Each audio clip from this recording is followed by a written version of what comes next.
Hugh and the Manatee.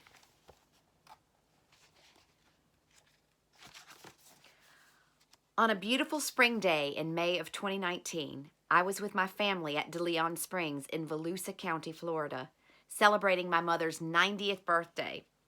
The Sugar Mill restaurant has been a favorite spot of mine since I was just a child. It sits on the edge of the gorgeous springs where just a few miles away, I saw my very first manatee when I was only 3 years old. I was in awe of this curious creature, and nearly 50 years later, those same magical waters inspired the setting for a book I'd been wanting to write for quite some time. My nephew Max, a graphic artist living in New York City, was also eating make-your-own pancakes with us that morning around the griddles situated in the center of the restaurant's tables. As we poured the batter and made shapes and faces that we then garnished with blueberries, strawberries, and all sorts of delicious toppings, I told Max that I really wanted to write a series of books for preteens that broke through the stereotypical gender identity roles typically found in children's literature. I shared with him that I wanted to create stories in which every child could find themselves. I had a rough idea of how the first story would unfold, but on that day, while eating pancakes and looking out at the magical springs, Hugh and the Manatee was born. I didn't have to say another word. Max was fully supportive of my dream and its mission, and he agreed to help me bring Hugh to life. We are thrilled to share the first book in this series. Our hope is that its message will touch the hearts of our adult LGBTQ friends who never had the chance to read about a child that looked or felt like they did. For our younger readers, we want to offer a broader perspective, a new dialogue, and a better understanding of what the real world looks like and all of its people. Throughout this series, we'll strive to support our young readers as they grow into caring, compassionate, and loving individuals who put kindness and inclusion above all.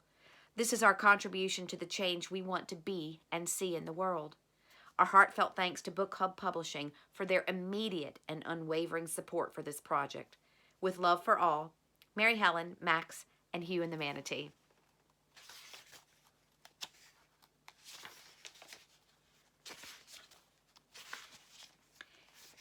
Hugh and the Manatee. The early morning rays of a late summer sun peeked through the curtains of Hugh Hanson's corner bedroom at number 2 Violet Hill Road. Hugh blinked at the light, rubbed his bleary eyes, and squeaked out a loud yawn just before his mother called his name in a sing-song tone that was far too cheery for that hour of the day. He didn't mind, though, because she was announcing that his breakfast was ready. It was Sunday morning. That meant a big fat stack of pancakes slathered in whipped cream, topped with a smiley face made of the bluest blueberries, would be waiting for Hugh at the kitchen table. This was the last day of summer holidays before he would officially be in his final year at Druid Hills Elementary School. Hugh's mom had promised to take him swimming one last time at his favorite place in the whole wide world, Beluga Springs State Park. As always, Hugh made a grand entrance. He joined in as his mother sang their favorite Good Morning tune before wrapping his arms around her waist as he took her for a spin across the kitchen tiles. The well-worn black and white checkerboard pattern had doubled as a magnificent ballroom dance floor for as long as he could remember. He had just turned 11 in June, and because Hugh and his mom lived on their own, his aunties and uncles liked to refer to him as the man of the house. Hugh didn't really care for the title or the responsibility it suggested, and he would giggle nervously or find an excuse to leave the room whenever his relatives mentioned it. After landing with a great big kerplop in his chair at the head of the table, following an award-winning double twirl, Hugh plucked a ripe, juicy strawberry from a bowl of fruit on the table. He gently removed its green stem and leaves before carefully cutting it in half. Hugh then gave the blueberry smiley face, a pair of ruby red lips before placing the leaves in the fluff of whipped cream that looked like a bushy hairdo. The fruit face atop his pancakes was now smiling back at him as if she were incredibly proud of the new green bow in her hair.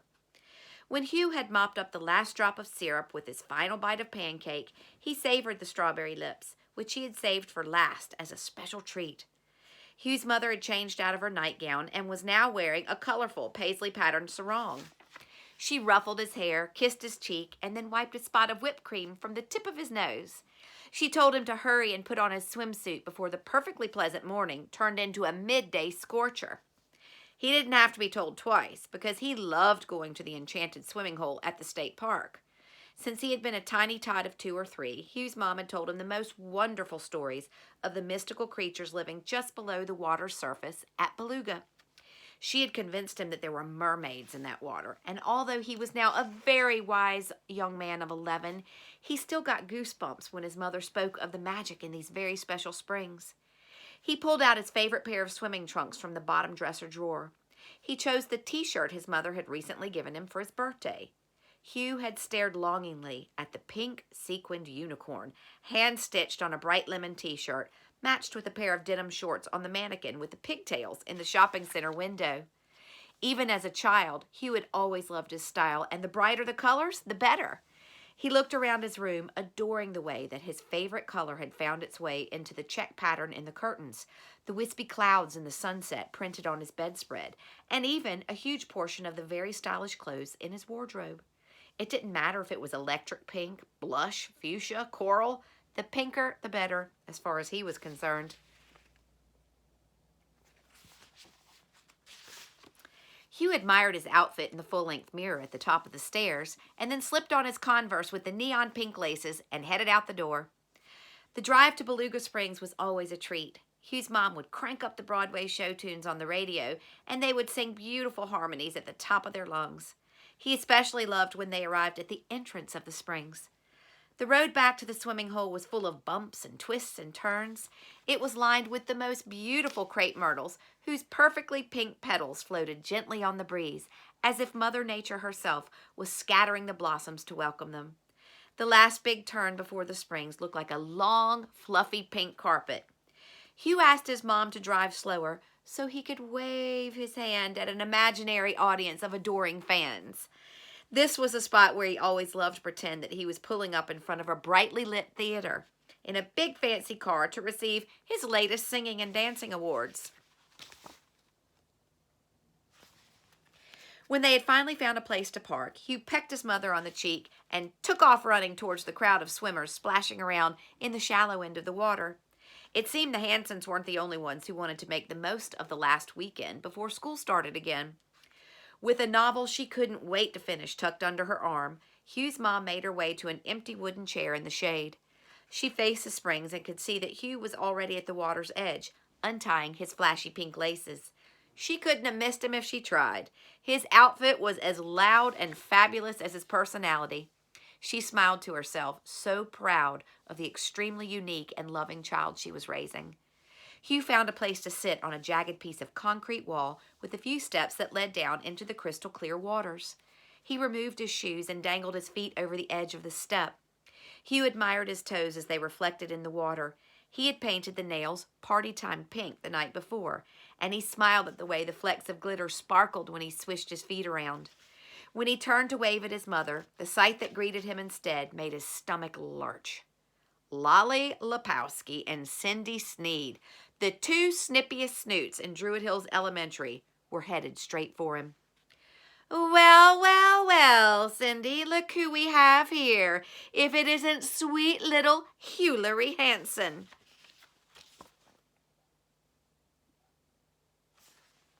Lolly Lapowski had her hands on her hips as she made fun of Hugh. Cindy Sneed, who copied everything that Lolly did, belly laughed as she stood with her hands on her hips and sneered, "Hello, Hugh." Lolly and Cindy had been teasing Hugh ever since they caught him playing with dolls from the girls' toy box in kindergarten. For 6 solid years, they took every opportunity to taunt him in and out of school. The town they lived in wasn't very big, so not only had he seen the girls every day at school, but at every birthday party, every social outing, and everything since the age of 5. Nowadays, their nasty little attitudes made him more annoyed than sad. Their cruel jokes no longer caused him to cry at night. He'd grown past that. In fact, a year earlier, after yet another bullying incident, it was Lolly and Cindy's horrible words that had prompted Hugh to truly open up to his mother. He was nervous as he expressed his secret feelings about who he was inside. She had wiped away his tears, kissed his cheek, and told him that there would only ever be one Hugh Hansen. She wanted him to love himself, embrace his awesomeness, and live his life the way he felt most comfortable. With a strong voice and her eyes moist with tears, she said, "Don't ever spend a minute of your precious time trying to make other people feel more at ease with who you are. You are the perfectly perfect expression of Hugh. You are my bright spark." End of story. He would never forget that moment. Hugh would explain to his mom that he didn't like playing the same way the other boys did. He preferred to dress up in the pretty pink princess dress and the glittery tiara from the costume box in his classroom, rather than kick a football or roll around in the dirt with the other boys. He hated to get dirty, and he always tried to keep his bouncy brown curls perfectly in place. His keen sense of fashion had been noticed by his peers and his teachers. Hugh had lots of friends and had become quite popular with the girls in his class. They liked the way he dressed and the very clever ideas he came up with at recess.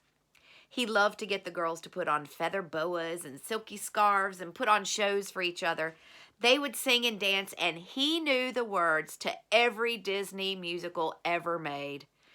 The boys, on the other hand, called him things like Sissy and Princess. And of course, Lolly Lepowski and Cindy Sneed were the worst of the worst, screeching out, "Hello, Hughley," as they swished their hips and made kissy noises every time he was in their sight. The only boys who didn't torment him were the ones on his swim team. Hugh was the strongest swimmer of them all, with his long arms and lanky legs. The school's under-12s team had won a lot of competitions because of him. His teammates giggled with Hugh, not at him, when he shot through the water like a long pink torpedo in his designer swim cap and very colorful swimsuit. They cheered wildly when he danced around the pool, blowing kisses to the crowd after winning yet another medal. He felt free in the water, away from judgment, and where the other kids could see that he was so much more than their cruel comments suggested.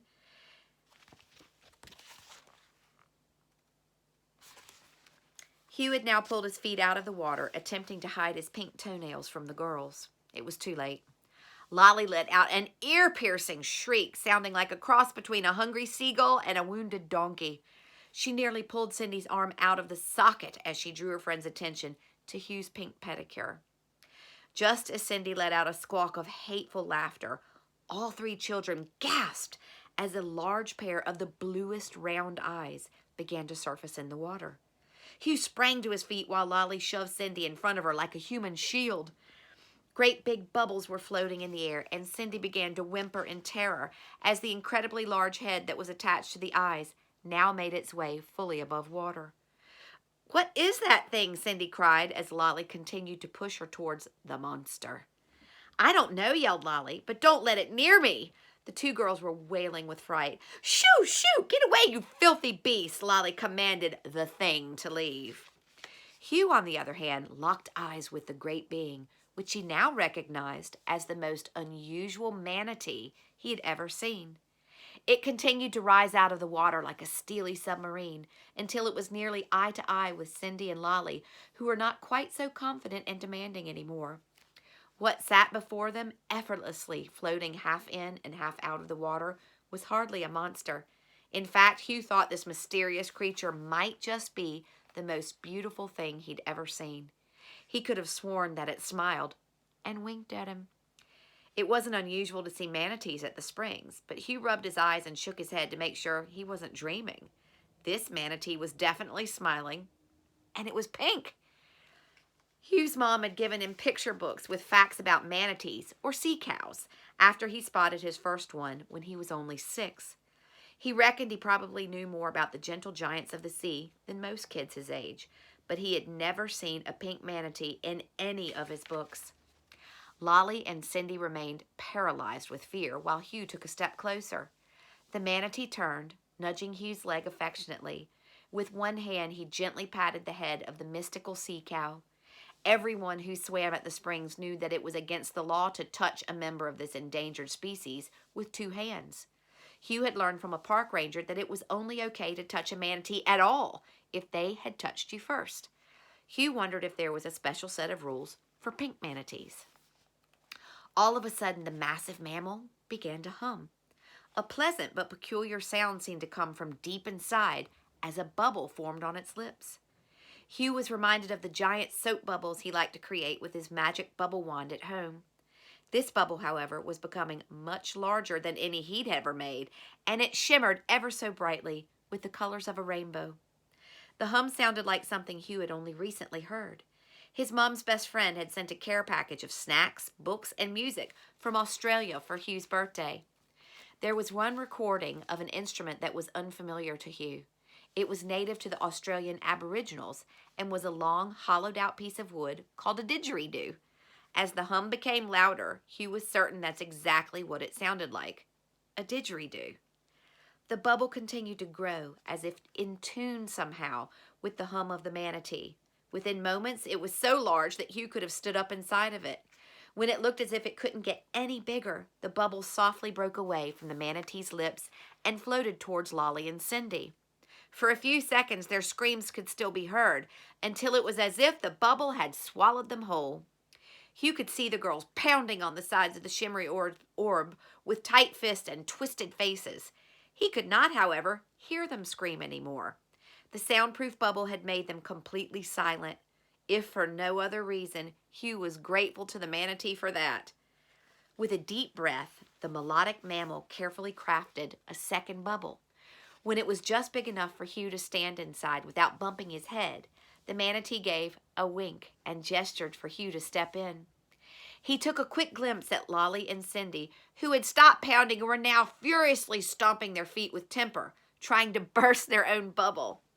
Hugh giggled out loud as he stuck one leg in, followed by the other, straight through the rainbow sheen, until he was standing right smack in the middle of its effervescence.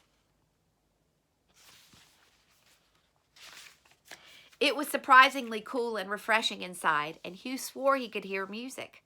All at once, his bubble lifted into the air, followed by the bubble of a very shocked Lolly and Cindy. They hovered for a moment, just long enough for Hugh to catch a glimpse of the shady tree, where his mother sat reading her novel. If only she would look up, Hugh thought. Miss Hanson would get the surprise of her life, seeing not one but 3 children suspended in thin air inside of a rainbow orb created by an enormous pink manatee. If Hugh hadn't been right there inside the bubble, he wouldn't have believed it himself. It seemed that some of the stories Hugh's mom had told him about the magical waters at Beluga Springs might not have been fairy tales after all. With an epic splash, the manatee dove into the still waters. The bubbles were sucked under the water with such force that Hugh squeezed his eyes shut and let out a yelp. It wasn't long before his mouth was hanging wide open as he peeked through squinted eyes at the beautiful sight before him. There he was, near the bottom of the springs, as if being pulled by an invisible rope behind this unusual aquatic creature. Right next to him, he could see 2 other mouths wide open as the girls had stopped screaming and pounding and were now silent in utter disbelief as they sailed beneath the surface of the cool blue lagoon alongside Hugh. It wasn't long before the girls discovered that they were still actually breathing. Their bubble was filled with clean, cool air. Lolly screwed up her nose, put a hand to her ear, and asked Cindy if she could hear the music. She could swear there was music coming from somewhere. The sounds made her feel tingly and, well, good inside. Whether she did or she didn't, Cindy immediately said that she heard it too, because there was no way that Lolly was going to hear magical music without her. The scene began to change quite dramatically, and Hugh figured that the manatee was taking them out towards sea. The sun-filled waters of the shallow springs were now becoming a bit murky, deeper and dimmer, as if someone had just turned on the lights. A huge school of red-breasted and yellow-bellied sunfish surrounded the 3 bubbles. The curious fish reflected the fading light from the surface above, and they glowed with magnificent shades of mandarin orange, canary yellow, and ruby red, lighting up the gray waters around them. Hugh couldn't help but exclaim out loud, yet speaking to no one in particular, "Oh, they're just beautiful, beautiful! Look at that luminous one over there." He pointed to a spectacular specimen that seemed to glisten as if painted with flecks of real gold. Its round belly was so orange it was nearly red, and there were 3 distinct black stripes wrapped around its middle. Hugh smiled as the fish reminded him of a photo he'd seen of his mother as a teenager. She'd been wearing a very cool wraparound black belt over a neon orange top way back in the late 1980s. "She's just fabulous!" Lolly was absolutely mesmerized by the magnificent shimmer of a dazzling fish. Quite unexpectedly, a soothing voice began to speak inside all three bubbles. "Yes, that is a very beautiful fish, Lolly. How interesting that you called him she." "Oh," said Lolly, looking all around her for the source of the voice. It's just, I mean, he's just so much fancier than the others. I thought." The music in Lolly and Cindy's bubbles suddenly became a very distinct tone. The girls squirmed. They both felt something like warm honey pouring over the tops of their heads, oozing down to the tips of their toes. But nothing was there. It was only a feeling. As quickly as it had begun, the strange sound stopped and a quiet melody began to play.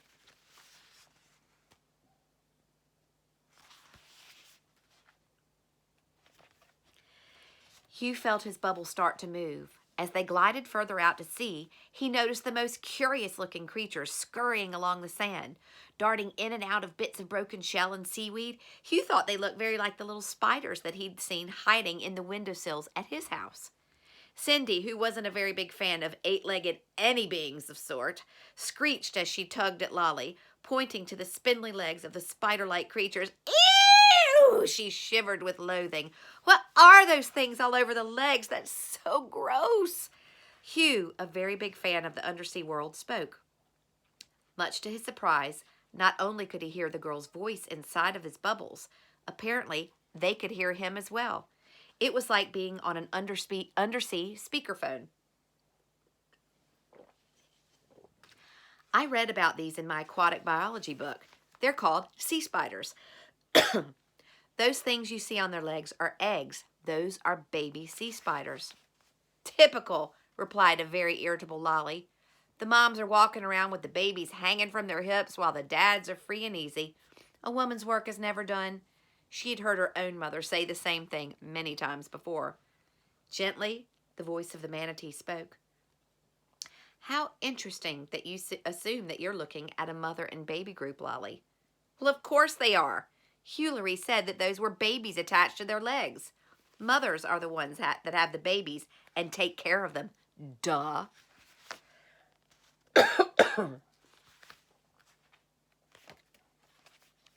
Her tone was as sardonic as the pack of smirking sardines that had just swum past her bubble.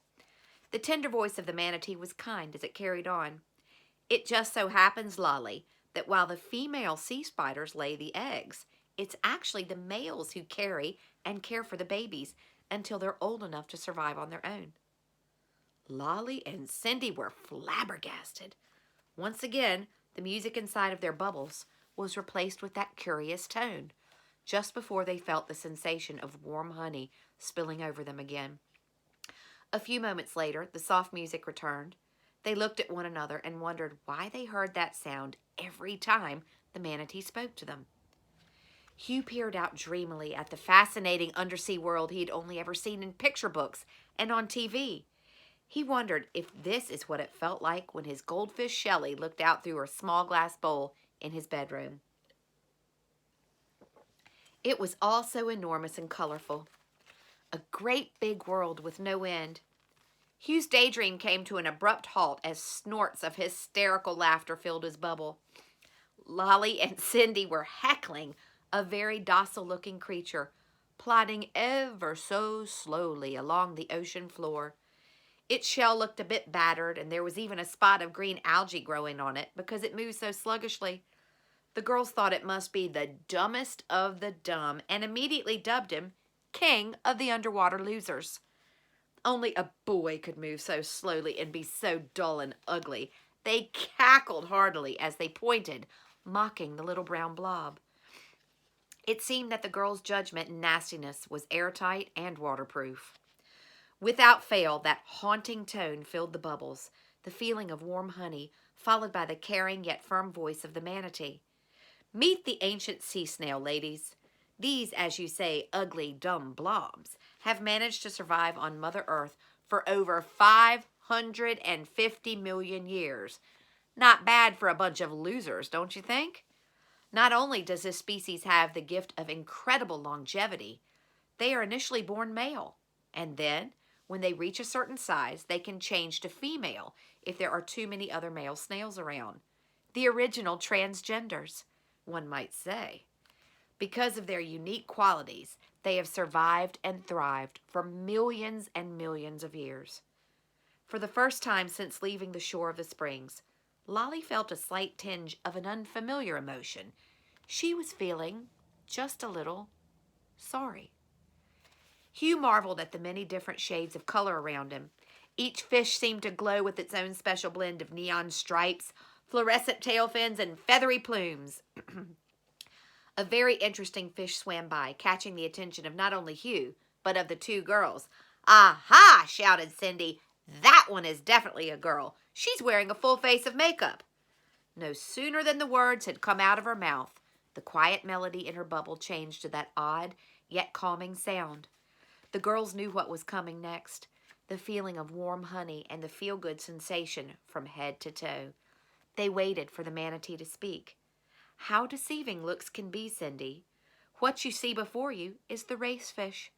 While its face is indeed perfectly painted with an array of vibrant colors, this is in fact a male who used to be female.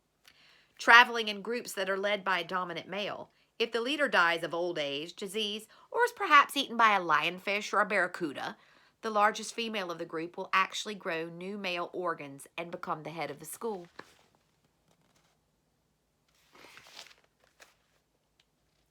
Grow new male organs? That's repulsive. Lolly had her very pinched, disapproving face on again. "Repulsive," the manatee chuckled. "I hardly think so. If it wasn't for the ability of the female to change, the race family of fish would have never survived their challenging environment over millions of years. Lucky for this species that the females never identified who they were or the value of their role by the body they were born into."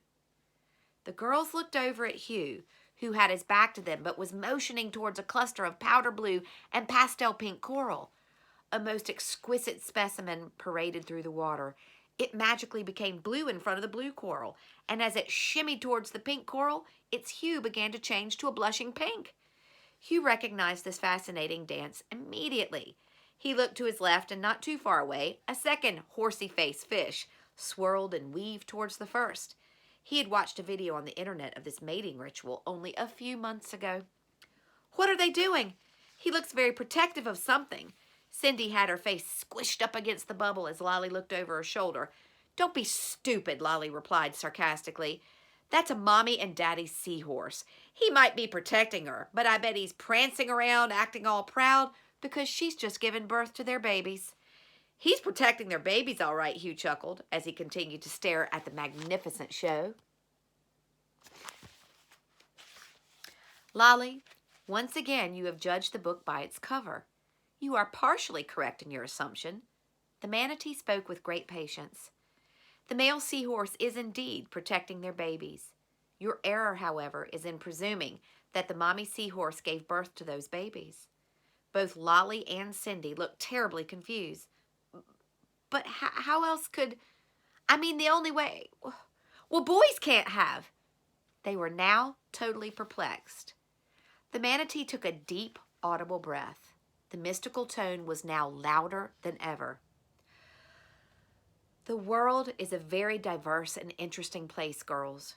Your understanding of what is normal is limited to that which you've experienced so far in your young lives. I don't fault you for that. I do want you to understand, though, that it's time for you to open your hearts and your minds to the idea that everyone and everything aren't exactly like you. Just because others look differently, act differently, love differently, live differently, or dress according to their own unique styles doesn't give you the right to bully or isolate them, even if you don't like them or you disagree with their choices. There is room for all of the individual expressions of life on this earth. This is not a world of black and white, where only girls wear pink or boys play football, where only mothers and fathers raise their children together, or those who are born into a certain type of body choose to live their entire life as that gender. Above water, in your version of the world, people, animals, reptiles, and birds come from different countries, eat different foods, and have many different colors of skin or feathers or fur. There are all sorts of fascinating rituals, celebrations, and customs that may seem strange to some, yet perfectly normal to others. Take the peacock, for instance. The females are brown. They look kind of washed out and very plain, while the males strut around with their enormous fancy feathers, proudly showing off the most vibrant greens and iridescent shades of blue. There are countless examples throughout the world that destroy the stereotype that girls should look one way and boys behave in another. That's what makes this place so special. Some children have a mother and father like you, Lolly. Some, like Hugh, are raised only by their mothers. Others are brought up by a father or grandmother like you, Cindy. There are pairs of mothers and unions of fathers who lovingly adopt children that would otherwise have no home. There are girls who love girls and boys who love boys who decide not to bring any children into the world at all. There are girls and boys who love both girls and boys. There are boys who know in their hearts that they identify as girls, and girls who know beyond a shadow of a doubt that although their bodies might be female, they're actually boys. There are even those who don't really feel like either. They should be allowed to follow their dreams, explore the world through their own unique perspectives, and live their lives in peace and in safety. You absolutely have the right not to agree, but you never, ever have the right to cause harm to others because you don't like their lifestyle or the way that they look. Lolly and Cindy, your words and your deeds have often caused harm to others. You're old enough now to take responsibility for your actions, to love and be loved, to allow yourself to be open to all possibilities, to know that everyone is deserving of consideration and kindness. That is something wonderful to aim for in life. Hugh felt his heart swell until it seemed as if it would actually burst. He sat cross-legged in his bubble, and he couldn't have stopped the tears even if he'd wanted to. Lolly and Cindy stared at him from their bubble. They said nothing. In fact, he was certain that he saw tears glistening in Lolly's eyes. Cindy wasn't laughing. Her eyes were cast downward, and she was anxiously wringing her hands. Hugh suddenly became aware that the bubbles were on the move again. Much faster than before, they whizzed past schools of fish that blurred together in a kaleidoscope of colors. The music, the beautiful sound inside of the bubbles grew louder and more intense. Lolly and Cindy looked as if they were in a trance as they whipped past unusual formations of mottled rock and stringy seaweed, leaving a trail of sand clouds in their wake that shimmered like sparkly puffs of glitter. A stream of light now entered the bubbles. Hugh was dizzy, and it looked as if Lolly and Cindy were utterly dazed as they approached the surface of the water. With hardly a splash, the bubbles sprang up through the air and glistened into the light of the warm, late afternoon sunshine. They softly glided towards a patch of sand under a great weeping willow tree. Children sloshed around in the shallow end of the springs as grown-ups looked on and smiled.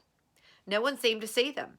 No one seemed to notice the enormous bubbles as they popped without a sound, depositing Hugh and Lolly and Cindy on their hands and knees, safely on shore. Hugh shaded his eyes with his hands and looked out at the springs. Two enormous blue eyes peered out at him from inside a circular rainbow ripple in the water. With a wink and a nod, the magical pink manatee submerged silently beneath the current, leaving nothing behind but a bit of sparkle and shine. Lolly and Cindy began to stir, unsure of where they were or what had just happened. Lolly stared at Hugh with a mixture of fear and uncertainty. She reached down, grabbed a stupefied Cindy by the arm, and the two girls ran towards the crowded park. Within moments, Hugh could no longer see them. Unsure of himself of what had just occurred, Hugh stood up, staggered slightly, and set off to find his mother. With her novel spread across her chest, she peacefully snoozed in the dying rays of the sun as afternoon slipped into evening. Hugh reached for her hand, and his mother let out a little snort. "Oh!" She giggled and embraced him. "Oh, I must have dozed off, sweetheart. Is everything okay? Are you having fun?" Hugh jumped into his mother's lap and gave her the most gigantic squeezy hug he had ever given. "Are you all right, dear heart? What was that for?" She knew that there was more to his embrace than he was letting on. Hugh replied, his eyes brimming with tears. "I just love you, Mom, and I'm so grateful that you've always loved me, just the way I am." "Well, of course I do, my bright spark. There will only ever be one Hugh Hansen." The Hansens packed up their things and headed for the car. Hugh's mom turned on the radio, but quickly turned it off again. Hugh had fallen fast asleep before they'd even made it through the twists and turns to the entrance of the park. That night, Hugh barely ate any of his dinner and excused himself to his room much earlier than usual. His mother thought he had simply gotten too much sun and was exhausted from a carefree day of swimming at the springs. Hugh laid out his clothes for school and packed his supplies in his new rainbow-colored backpack with a furry purple pom-pom that hung from the zip. Before he climbed into the bed, he stared in the goldfish bowl on his desk. He carefully placed a few flakes of food into the bowl and watched as his goldfish Shelley gobbled them up. He wondered if she knew. After a restless half an hour of feeling anxious about starting a new school year the following day, Hugh finally fell into a deep sleep. He dreamt of a wonderful underwater adventure, dancing seahorses, punk rock race fish, and a pink manatee. Bright and early the following morning, Hugh jumped out of the bed before his mother had even had the chance to call him. He quickly ate his breakfast, grabbed his backpack, and kissed his mom goodbye. "Have a wonderful day, my bright spark." The Hansens lived just around the corner from Druid Hills Elementary School, and Hugh had asked his mother if he could make the 5-minute walk on his own that year. He was, after all, a 6th grader now. His mom had agreed, but she was just a little nervous as she stood at the door and watched as Hugh met a cheerful girl with long silk braids at the end of the driveway. "Hi, Miss Hansen," said Sally Sumner, the second strongest swimmer on the school's swim team and Hugh's very best friend. "Have fun, you two, and look after each other." Mrs. Hansen felt a wave of relief that Hugh wouldn't be heading into school alone. "We will," shouted Sally as she threw her arm around Hugh's shoulders and playfully pushed him up the street. The school seemed much smaller than it had last year. Maybe it was because Hugh had grown a few inches over the summer, or maybe, as it was his last year at Druid Hills, he was prepared to move on to bigger and better things. Sally gave Hugh a pat on the back and headed for her classroom.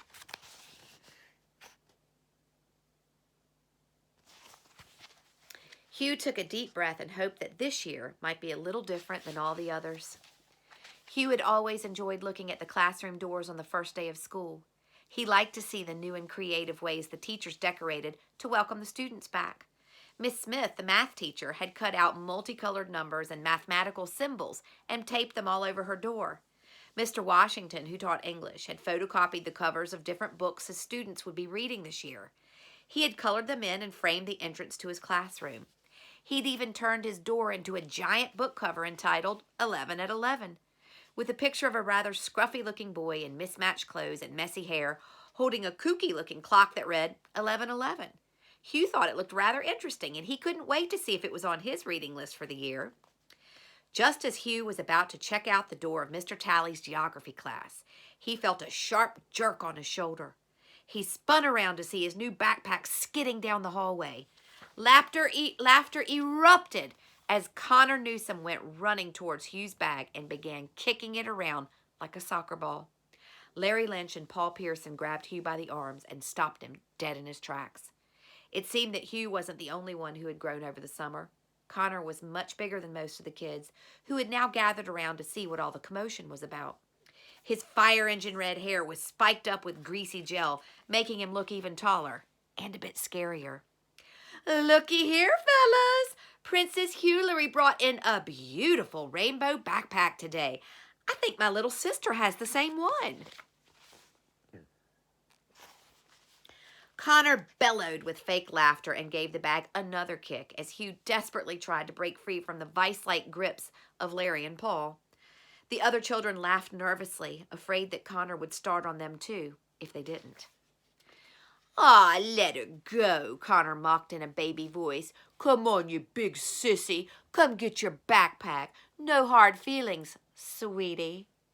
Larry and Paul released Hugh so unexpectedly that he went flying across the hallway and landed at Connor's feet. Just as Hugh went to retrieve his bag, Connor kicked it again. Yet this time, as it skidded across the floor, He saw a different pair of hands reach down and snatch it up. Oh no, Hugh thought to himself. This couldn't get any worse. There, holding his bag, was none other than Lolly Lepowski. Knowing he was really in for it now, Hugh waited for the next stream of insults to come hurtling his way. What happened next left him thunderstruck. He felt another pair of hands on his arm. He tried to squirm away until he realized that Cindy Sneed was behind him, helping him to his feet. Cindy brushed him off and then stomped over and stood next to Lolly. The two girls linked arms and made a barricade between Hugh and a now very angry Connor Newsom. Get out of the way, girls. This is man's business. Man's business? Man? I don't see any men around here, Lolly snapped back without a moment's hesitation. She too seemed to have grown a few inches and was glaring eye to eye at Connor. Do you see any men here, Cindy? Lolly's dramatic look of fake confusion had now brought Connor into a full-boiled rage. Cindy was now imitating his bitter and twisted face. Look, everyone, Connor jeered. Little Hughley has her girly friends fighting her battles.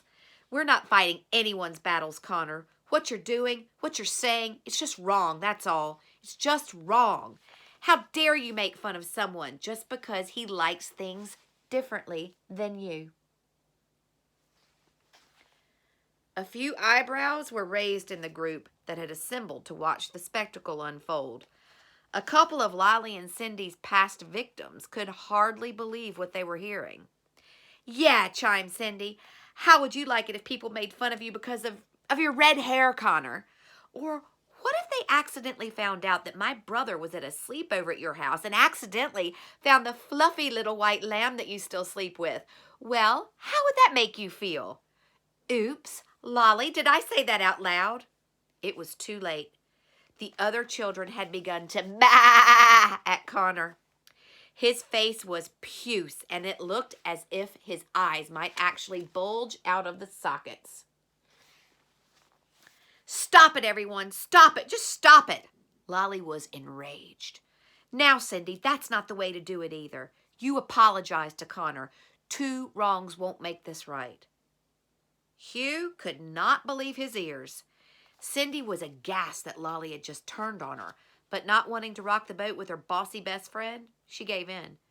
Sorry, Connor, Cindy said reluctantly. This is a great big world, Connor Newsom. There's room enough for everyone, fumed Lolly. Wait a minute. If this had been last year, you would have been the first one to call Hughley names, Connor protested. Well, that was then, and this is now. I changed, and so should you. Everyone deserves a safe space, even you, Connor. Cindy stood next to Lolly with her arms folded and nodded furiously in agreement. Just then, the bell rang. The children who had gathered grabbed their things and scurried off to their classrooms. Connor, Larry, and Paul were the first to take off running.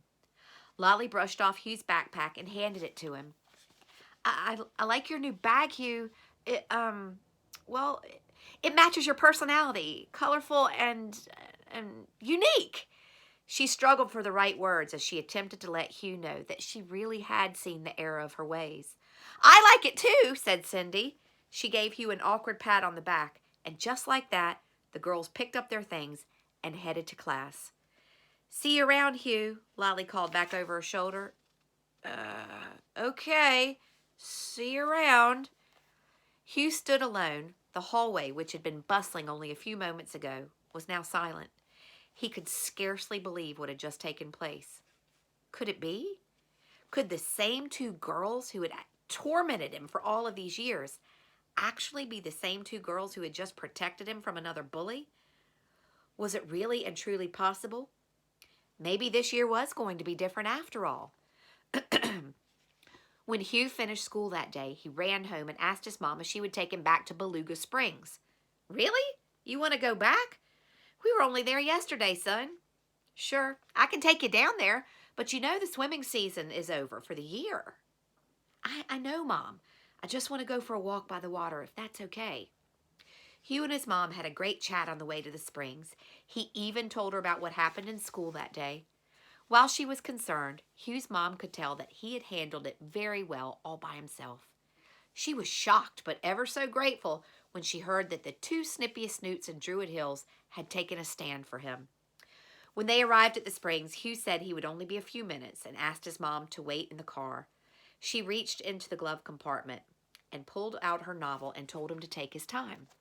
She loved when unexpected moments arose which allowed her to escape into her favorite pastime.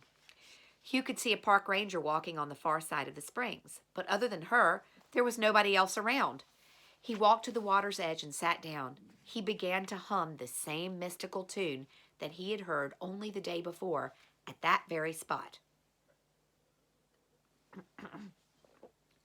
Like a pot coming to a boil, the water in front of Hugh began to bubble and pop.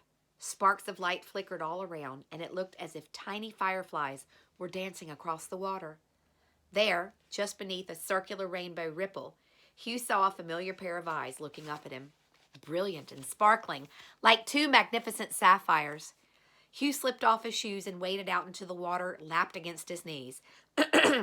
He looked down and smiled at the party-time pink polish on his toes as the glitter caught the light and shimmered like tiny diamonds. I knew you would come. Hugh could barely contain his excitement as the enormous pink figure rose half out of the water to greet him. The manatee lowered its head, and Hugh gently patted its rosy, wrinkled skin. I trust you had an interesting day, Hugh? The manatee inquired with a curious expression. Hugh had a feeling the manatee already knew the answer to that question. Yeah. You see, Hugh wasn't quite sure how to say what he wanted to say. The manatee was quick to assist. I take it you'd like to know why Lolly and Cindy had a change of, shall we say, heart? Yes, that's it. It all happened so fast. Yesterday they were simply awful. And today, they had a change of heart. The manatee smiled with such kindness and wisdom. Yes, that's it. A change of heart. I'm so grateful. Really, I am. I just can't understand how it happened so quickly. The manatee finished Hugh's sentence. In his excitement, Hugh felt as if his words were getting all jumbled up as he tried to explain.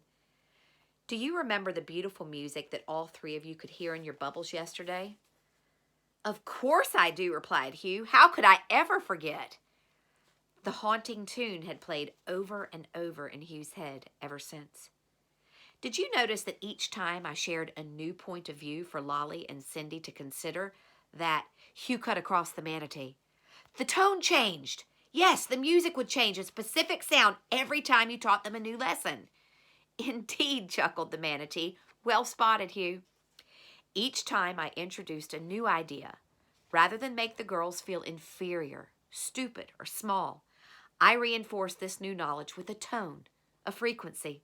And that simple yet powerful vibration, Hugh, is the frequency of love. Hugh let out a tiny gasp. He put his hands to his heart, feeling overwhelmed with emotion. You see, Hugh, anything is possible in the presence of love. Hugh wiped the tears that were now trickling down his face. He had one last question to ask. There's one thing I don't understand. That music, the frequency of love, it was playing inside of my bubble too. If Lolly and Cindy made such an enormous change, suddenly sticking up for the very person they used to hurt the most, what happened to me? The manatee appeared to glow with a magnificent white light. You allowed them to change, Hugh. And that, my brave little friend, is the power of love.